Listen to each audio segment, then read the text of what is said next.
kakuu haaraa hojjetaa wangeela dhugaa jabaaduu gatii jilba kee fakkataa argataa. Qaankoo Maarituu Caaliin jedhama. Warra manaa hojjetaa wangeelaa jiraataa Saaqqataati. Dubartoonni utubaadha. Manni utubaa hin qabne mana jedhamuu hin danda'u. Qilleensa irraa nafu, bubbee irraa nafu. Dubartiin kan lubaa taanaan, kan hojjetaa wangeelaa taanaan maatii isheef hojii kana cimsuuf yoo isheen mana keessaa mudhii ishee hidhattee kun sirriidha jettee kaate waldaan kiristaanaa jabaata. Attamitti jabaata?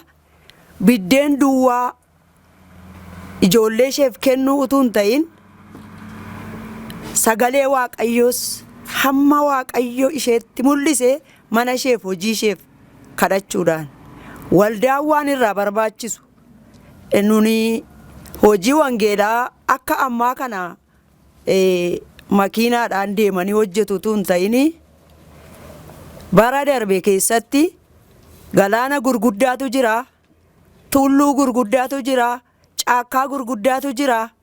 Kana keessa moo miillaan adeemu, adeemsa sa'aatii 4 sa'aatii 5 deemu, halkan kaaneetu waan barbaachisaa goone geggeessine yommuu deebinu immoo dukkana keessa yommuu isaan ka'an deebinee kadhannee ijoollee keenya immoo dammassinee waldaa akka isaan dhaqan goona. Kanaaf waldaan kiristaanaa dubartoonni keessa hin jiran taanaan cimuu hin danda'u. Kadhannaadhaan waan qaban illee fudhatanii humna ofii yeroo ofii waldaa ofii bira dhaabachuudhaan hojii gaarii yoo dubartiin hin argisiiftu ta'e abbaan manaa ishee waan gaarii barsiisee wangeela namatti himee akkaataa itti wangeelli bal'atu namni jaalala akka horatu barsiisee galee haadha manaa isaarraa hin argamu yoo ta'e keessummaa simachuun beektu yoo ta'e sagalee Waaqayyoon ijoollee ishee maatii ishee guddisuun beektu yoo ta'e ollaa ishee wajjin nagaan jiraachuu akka wangeelaatti hin dandeessu yoo ta'e iji wangeelaa argamuu hin danda'u. Waldaanis eebbifamuu hin dandeessu. Kanaaf dubartoonni gahee isaan qabani hojiitti ofii isaanii kennuudhaan maatii isaanii gorsuudhaan abbaa manaa isaanii wajjin kadhachuudhaan waldaan yeroo barbaaddu waan karaa waldaan irraa barbaaddu bira dhaabatanii humna isaaniin yeroo isaanii kennanii hojii hojjechuudhaan waldaan jabaachuu danda'an jedha. Guddaanis immoo gammada waldaa kana keessatti harmoonni gahee guddaa qabu. Waldaadhaaf kan kadhatan jiru, nama dhukkubsatee siree irra ciisu dhaqanii manatti kan ilaalan jiru, irra deemanii maqaa isaanii immoo fudhatanii lafa jilbeenfatanitti kan namaaf sagadanii kadhatan boo'an rakkina biyyatti dhufu, rakkina waldaarra ga'u, rakkina mana dhuunfaarra ga'u kan kadhatan dubartoonni qabu. Waldaan kun Waaqayyoon guddaatti gammannaa guddaa galateeffannaa. Waaqayyos immoo hidhaa gurguddaa hiikaa gaaffii gurguddaaf deebii nuuf ta'aa jira. Namni iddoo kana keessatti hojiin keessan kun gaariidha isin bira dhaabanna nuun jedhanii biyya Noorweey kan jiran illee boleettiin keenya maqaa ishee irraanfachuun kan naaf hin danda'amne Tawaabechi Galataa yeroo yeroodhaanii birri 2,000 ta'u 3,000 ta'u warra siree irra ciisan kana harka qullaan naqinaa waa harka keessa kakkaa'aa. Namni foon duwwaadhaanii jiraachuun hafuuraan wangeelatti lallabdanii harka keessan ilaala. Yoo harka keessan jiru ta'e xixinneessaama yeroo dhaxxanitti harka keessa kaa'aa kan nuun jedhani akka namoota 12 akka namoota 9 namoonni gara 12 turanii amma gara namoota 8tti galaniiru. Namni akkasii nu bira dhaabatan illee kan nu gargaaran jiru.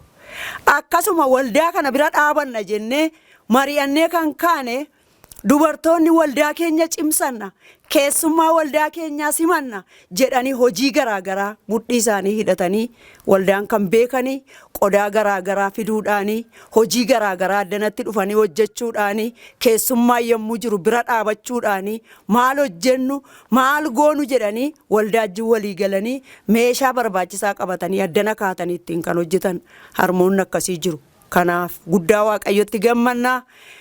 Akkasuma immoo ijoolleen isaanii birallee hin jiran yoo ta'e dhaamsaan illee nuyi mana keenya irraan kan gaanne wangeela ajjini wangeelli immoo nu gargaaree salphina nu ooshee isiniinis nama sin godheera inni ijoollee keenyatti dhaamna. Ijoollee amantootaaf hin kadhatu dubartoonni addanaa aanamuma addunyaatti illee dubartoonni lafa jiranitti wangeela kana namni kan dhaga'ani wangeelli kuni waan guddaa karaa harmootii kana akka inni hojjetu sababiin argee fi dhaamsa guddaan dabarsa. Maaliifan dabarsa? Argeera na gargaareera ijoollee koo barsiisee wangeelli utuu nu hin danda'ee mana guddiseera. Har'as mana nama baay'ee guddisaa jira. Kunoo Waaqayyo karaa hin beekamneen har'ayyuu nu gidduutti inni hojjechaa jiru dinqiidha. Kanaafani dhaamsa guddaan qaba dubartoota waldaa kanaafis addunyaarra kan jiraniifis jabaatanii mudhii isaanii hidhatanii barsiistuu guddaadha. Akkuma nama baay'ee makiinaan tokko nami tokkichi mariisaa qabatee iddoo fagootii fuudhee iddoo fagootti geessu dubartoonni mana isaanii keessatti waldaa isaanii keessatti cimanii yoo ka'anii hojii humnaas hojjechuudhaaf hojii hafuuraas hojjechuudhaaf waan guddaa hojjetuun jira. Bu'aa guddaa buusuun jedha. Bu'aa guddaas buusaa jiru argaas jirra. Kanatti guddaan gammada. Carraa kana immoo argadhe asumattan carraas argadhe ogummaas asumatti waldaa kanatti barree akkaataa itti himee jaalalli waldaaf qabnu bara dargaggummaa keenyaa bara ijoollummaa keenyaa kan nuyi waamamnee yerootti dhufnee asii gorsa barsiisaa argannee gallee waldaa keenya ittiin tajaajilaa turre. Amma immoo bara nama guddummaa keenyaa keessa waldaa kana keessa dhufnee hojii kana hojjechuu keenyaafis Waaqayyotti guddaa gammannaa. Ammas hojiin waldaa keenyaa hojjetamaa jira. Hojiin waldaa keenyaa hojjetamaa jiru immoo ijoollonni karaa hosteela kanaa hojii humnaa misoomaa hojii garaagaraa hafuuraanis wajjin hojjechaa turre baay'eedha. Iddoo garaagaraa jiru guddataniiru. Iddoo kana dhufanii akka ilaalanii humna isaanii beekumsa isaanii qabeenya isaanii dhufanii akka ilaalanii fi ergaa koosa guddaan dabarfadha. Akkuma kana yeroon inni ammasiin fide kuni warra kaaniinis jaalalumaaf hinaafa akkasii keessa kaa'ee iddoo kana akka isaan fiduuf gammachuu Waaqayyottanii akka inni kana nuuf godhu gammachuu keessa kooti qabaachaa abdii immoo qaban dumtuu akka dhufu siisa dhufe immoo guddaan galateeffadha. Jaalala kana waldaa kanaa qabaattee iddoo kanatti argamtee nu wajjinatis dadhabdee hojii hojjettee walitti nu qabdee yaada nuyi qabnu nu gidduu dhaabattee nu harkaa fuudhuu kee fi Waaqayyo si haa eebbisu mana kee haa eebbisu hojii kee haa eebbisu nagaan immoo lafa sati yaaddee jirtu fiixaan siif baasuun jedha fayyaa ta'e. Keessumatti waan hin dagatamne tokko hojii harkaas ergannuufaa jalqabsiisan abbaa gammachiisu yookiis moosii wajjiniin jalqabanii dhufan keessaa hojiin harkaa armoolii jalqabsiisuunis isa tokko ture jedhama. Mee hojiin harkaa sun hamma ammaatti itti fufee jira akka waldaa kanaatti jedhama. Dhugumaa laata akkamitti immoo hojjetamaa jira? Hojii sanarraa immoo maaltu argame waldaadhaaf isa jedhus homa xiqqoo nuu kaastanii muuxannoon kun iddoo biraatti yoo darbeef immoo baay'ee gaarii ta'uu danda'a waan ta'eef. Hojiin harkaa iddoo kanatti ture makiinaa dubartoonni ittiin wayyaa hodhanii ofii isaanis gargaaranii maatii isaanis gargaaranii duraan tureera. Akkasuma meeshaan ittiin jirbii dafanii harka ho'anii fo'anillee as keessa tureera. Akkasuma immoo carqii baqassanii dachaasanii hodhuudhaanii ijoollota mana barumsaas taanaan dubartoota warra waldaa kanaas taanaan hodhaa kan tureera. Amma garuu erga bara dargii hojiin barsiisummaa garaagaraa gargar kutameeti dhiyoo kana asitti dhiyoo kana asitti kan hojjetamaa jiru wanti hojii harkaa jedhamu wanta baay'eetu jira. Waan beekan hunduma isaayyuu hin hojjetu. Faranjoonni kan barsiisan keessaa hodhaan garaagaraa jira. Mana keessatti meeshaan ittiin gargaaraman hamma supheen illee hojjetanii asitti gurguramutti jira. Qadaada biddeenii, qodaa garaagaraa jirbii fo'uudhaan hodhaa hodhuudhaan hojiin garaagaraa hojjetamu guddaadha. Hojiin garaagaraa hojjetamu kuni akka hojii waldaa keenyaatti ennaan isinitti hime dur guyyaa roobii ture amma guyyaa jimaataa sa'aatii 8 kaafnee hojjenna laamumayyuu dhufaa jiru.